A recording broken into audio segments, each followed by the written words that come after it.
Good afternoon, SEIU family. Good afternoon. My name is Amy Ellis, and I'm from Lynn, Massachusetts. I'm a single mom of an 11-year-old daughter named Ashley. Hi, Ashley. I work at a nonprofit human services agency called Triangle. My coworkers and I provide employment, day, and residential services for youth and adults with varying disabilities.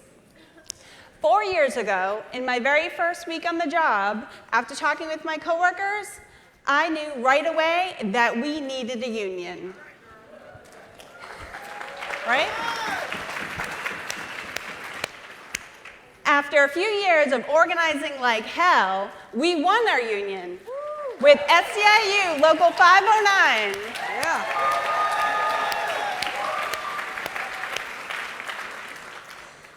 The vote was 60-2, a margin which surprised even me.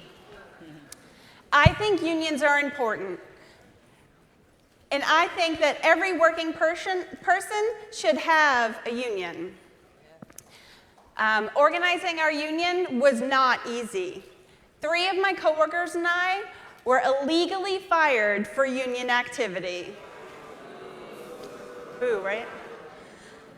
After many months of fighting like hell, I won my job back.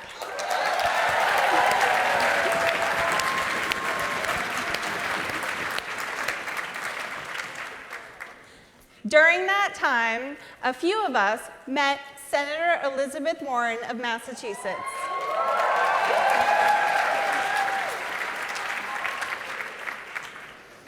We shared with her our story, and she said that she stood with us. She put her arm around me, and she said to keep fighting.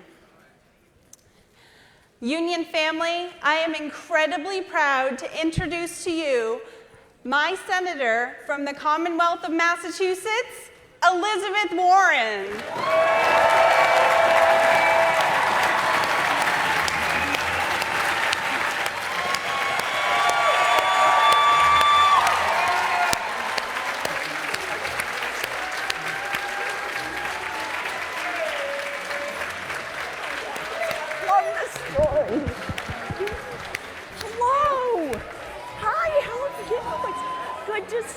Nice to see you. Have a chance for an opening? Thank you. Hello, SEIU. Good to see you. And I got my purple on. You bet I will. So I love Amy's story, and I wanted to start with a little bit of a story of my own. And it's a story, pieces of stories that I hope will explain to you why I care so much about unions.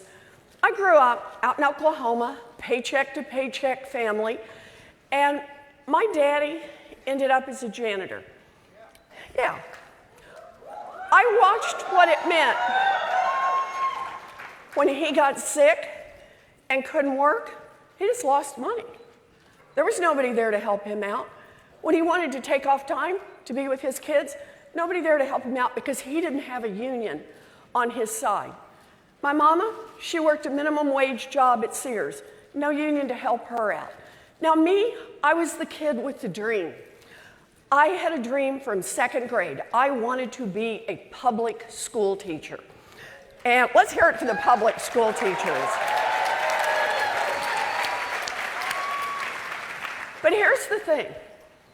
We didn't have the money to send me off to college. My story has lots of twists and turns. I got married young, I dropped out of school, but I finally finished my 4-year degree and I became a special needs teacher. Yeah. I love that work. I love that work down to my toes.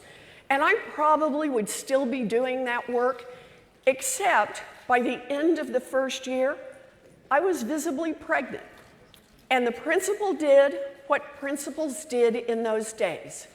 Wished me luck and hired someone else for the job because I didn't have a union to watch out for me.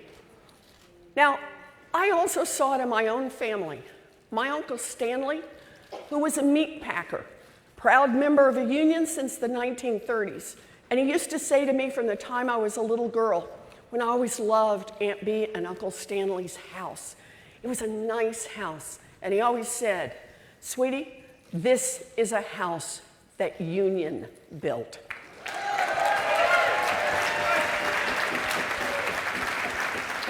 My brother John, after he got out of the service, worked construction. And he made enough money working union construction that one job he could support a family and put 3 kids through school. Today, he has a pension because he belonged to a union. Unions are there for working people. Unions built America's middle class, and unions will rebuild America's middle class. So I'll talk policy all day long. I'm glad to do it because I know it matters. But at the end of the day, it's just like Amy said. When there's a picket line, when there's an organizing effort, when somebody needs a little lift on the union side, you can count on me. I will be there because I've seen up close and personal just how important union is. So thank you, and thank you for being here. Thank you. You bet. Thank you. So where do you want me? All right, here we go. Oh, whoa, okay. That was exciting. That's part of the test. That chair is part of the test. Okay. Wow. First question for you? Yes, I'm ready, definitely. Good afternoon, Senator. Good afternoon. My name is Nyla Payton. Nice to see you, Nyla. I am a leader with the Fight for 15 in the union. Yes, ma'am. And I've worked at the University of Pittsburgh Medical Center, Pennsylvania's largest employer, for nearly 14 years now. I was excited to work there at first, but after a couple of months, it was not so good. I answer phones and process paperwork in the pathology department front office, and I felt confined to my desk. I couldn't even use the bathroom without finding coverage. And at just 26 years old, my bladder became so weak that I ended up having an accident in a department store, and let me tell you, it was embarrassing. Oh, God. And the problems didn't stop there. My pay was so low that after paying the bills, I couldn't even afford to take my family to places like the zoo. So I organized with my coworkers in the Fight for 15 in the union movement. Yes, ma'am.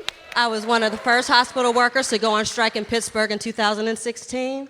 And after that strike, UPMC agreed to give all workers $15 an hour. Wow. But Hold on. not until 5 years later. What's that? Not until 5 years later. Okay. So, and UPMC, they're fighting tooth and nail to keep us from forming our union. Right.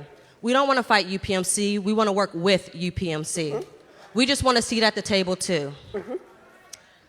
You have some strong, bold proposals on how to deal with out-of-control corporate power, including putting workers on corporate boards. We know that without a union, worker voices can be limited and are often ignored. So how would you make unions a key part in addressing corporate power? All right, that is a great question. And the answer is, I'm ready. But you're right to look at it multiple ways. Look, I'm all in the fight for 15, and you'll find a lot of Democrats who are all in the fight for 15. But that by itself is not enough. We got a problem in this country. And the problem is we've got these giant corporations who have enormous power. Power to run over their own employees, power to run over their customers, power to run over the communities where they're located, shoot, sometimes power to run over this federal government and keep it from doing right by the American people. So the way I see this is we've got to have the courage to be willing to fight back against these giant corporations. For me, it means enforce the antitrust laws, and for the big giants, let's break them up. Enough of this concentration. So that's part of it. But part of it, too, is using, oh, I love this. A president should use all of the tools that she has available.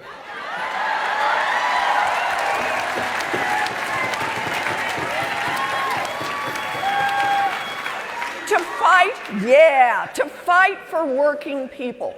And so I think of it this way. We need, this is going to be pretty shocking to some folks, a Secretary of Labor who's on the side of workers. Yeah, by the way, it's right up there with that Secretary of Education who ought to be on the side of public schools and our children.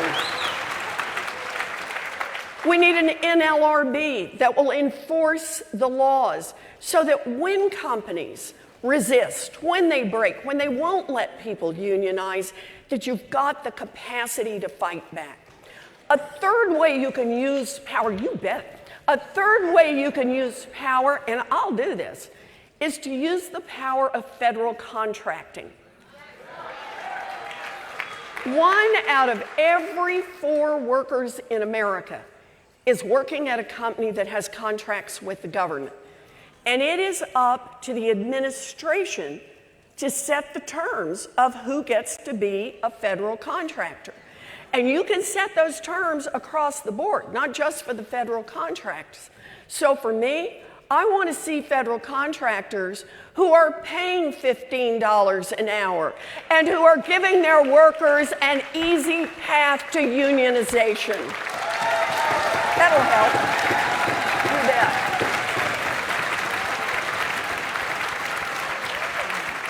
Thank you, Senator. You bet. We're going to do this. Good afternoon. My name is Tim Burke. I'm a lead water distribution operator for the city of Hemet. I'm also an active member at SEIU Local 721. I think you've got some friends here, Tim. Yes, I do. I am also a member of the SEIU Conservative Member Engagement Committee. When I think about immigration, I think about my great-grandfather immigrating into this country in 1896. And back then, he was able to get off the boat, get a job, and a few years later, he was a naturalized citizen. Yep. Today, many men and women are coming to this country, leaving the poverty, leaving the wars and everything else, looking for a new life just like my grandfather did, and they should get the same opportunity. Because after all, America is a place where immigrants should feel welcomed and accepted. At the end of the day, my question would be is, what would you do about immigration beyond TPS, beyond DREAM, that would allow the immigrants coming to our country to join our communities and our economy and without all the fear and hate? Okay, so it's a great question, Tim, and let me start this whole discussion with a statement of our values. Immigration does not make our country weaker, it makes our country stronger.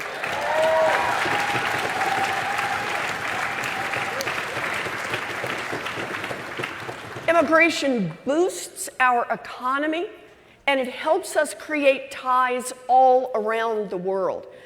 So I see what we can do on immigration in 3 different areas. Let me start here. We need to expand legal immigration in this country. Make it easier for families to come together, to be together. This administration has been cutting legal administration, and that leaves families apart for long, long periods, creates long waiting lists, and it's not helping us or our economy. So that's part 1. Part 2, we need a pathway to citizenship for our friends and neighbors who are here to stay. And notice when I say this, yes, it's for our dreamers, but it's for so much more. It's for our aunties and for our grandparents, for children, for people who came here to work in agriculture, for people who overstayed a student visa. They are here to stay, and they need a pathway to citizenship that is both fair and achievable. And let me say this to everyone who goes out there and works every day. There's some people who say, what will that mean for me? And the answer is, it will mean workers are stronger. We don't want workers having to hide in the shadows, taking $5 under the table to do a job in unsafe conditions. We bring them in, We unionize them, and that's how we build a strong labor movement. And part 3, we have to stop this Trump-made crisis at our border. Understand, that crisis began when the Trump administration started cutting aid to countries in Central America. They destabilized the government. It meant that people were afraid of the gangs. I visited with people at the border. A woman who told me she gave a drink of water to a policeman, and the next day the word came back that the gangs believed she was helping the police. She knew that meant she and her baby would be killed. She wrapped up her baby and ran for the border. We need to help those countries stabilize so people don't feel like they have to do that. And when people get here, we need to treat every human being with humanity.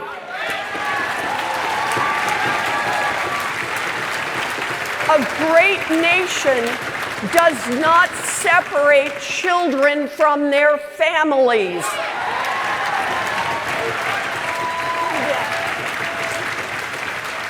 And we need to shut down for-profit detention centers. No one should make a money from that. You bet. Yes. Yes. We're going to do this. Yes, we can.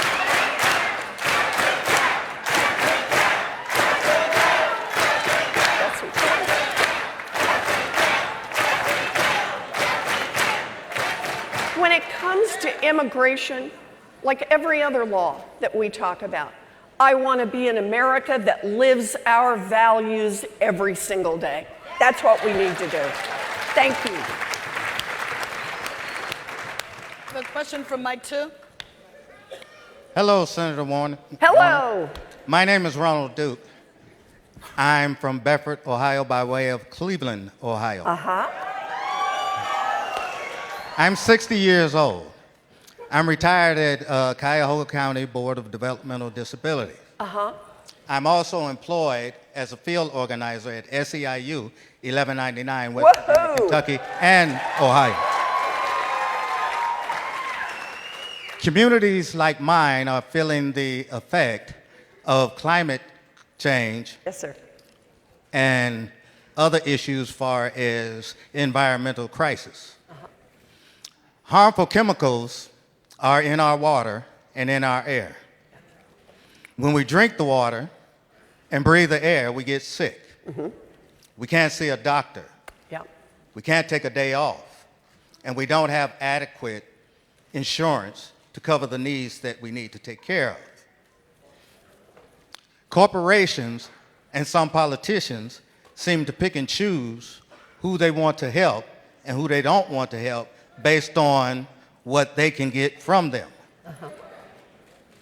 OSHA is not handling the business of stopping all this pollution coming into our community. That's right.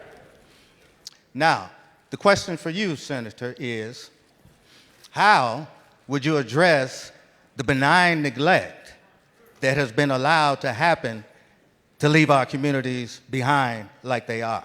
All right. And the other question is, what? Two parts. The other question is, what would you do to make sure that we have clean air, clean water, and a healthy living environment for all? Okay. Thank you. Thank you.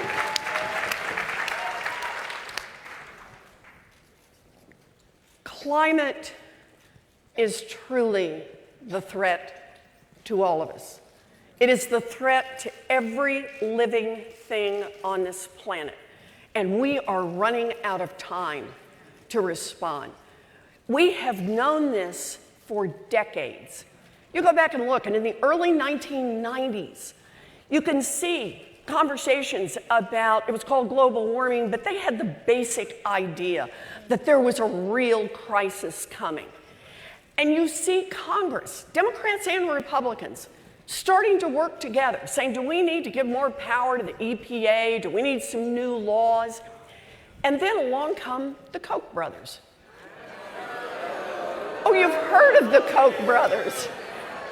And the giant oil companies and the big polluters who effectively say, you know, if Congress gets serious about changing the regulations to keep our air cleaner and our water pure, that's going to cut into our bottom line. We're going to make less profit.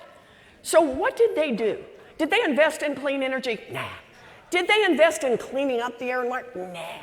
They invested in politicians.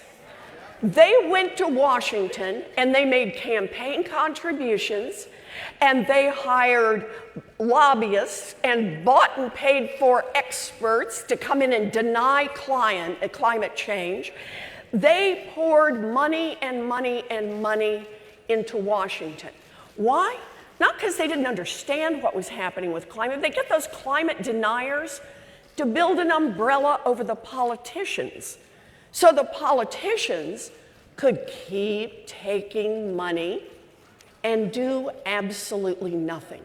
You want to understand the climate crisis that we face today? It's 25 years of corruption in Washington that brought us to this day.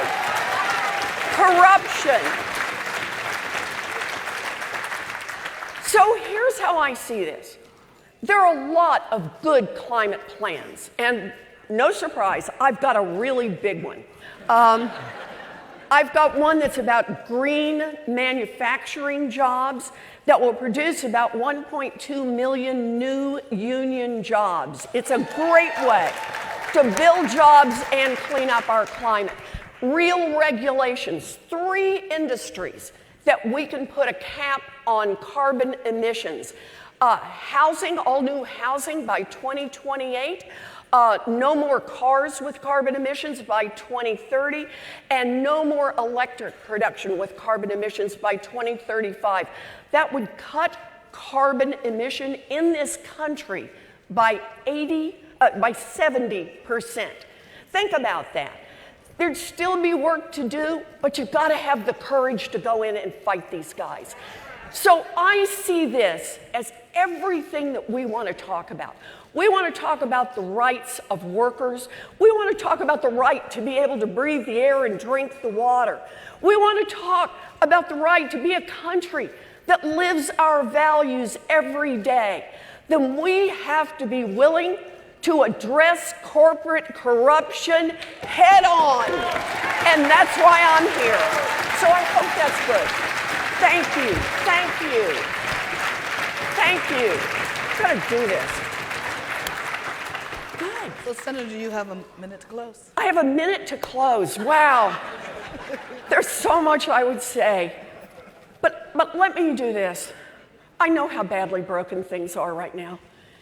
Understand, though, as bad as it is with Donald Trump, it's been broken for a long, long time in this country. A country that elects a man like Donald Trump is already a country that's in serious trouble.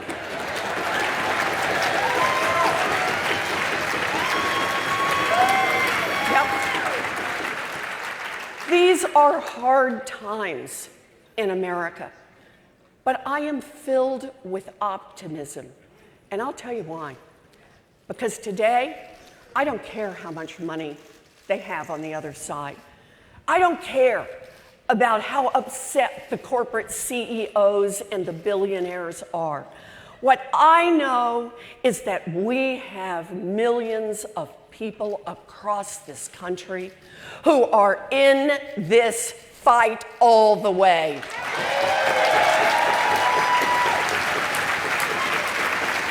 They are in this fight to build an America that doesn't just work for a thinner and thinner slice at the top. They are in this fight to build an America that works for all of us. I'm counting on you in this fight, and you can count on me. Because shoulder to shoulder, That's how we're going to make this the country of our best values, the country where every one of our children gets a real chance to succeed in this world. So thank you. I'm in this fight all the way. Thank you. Thank you.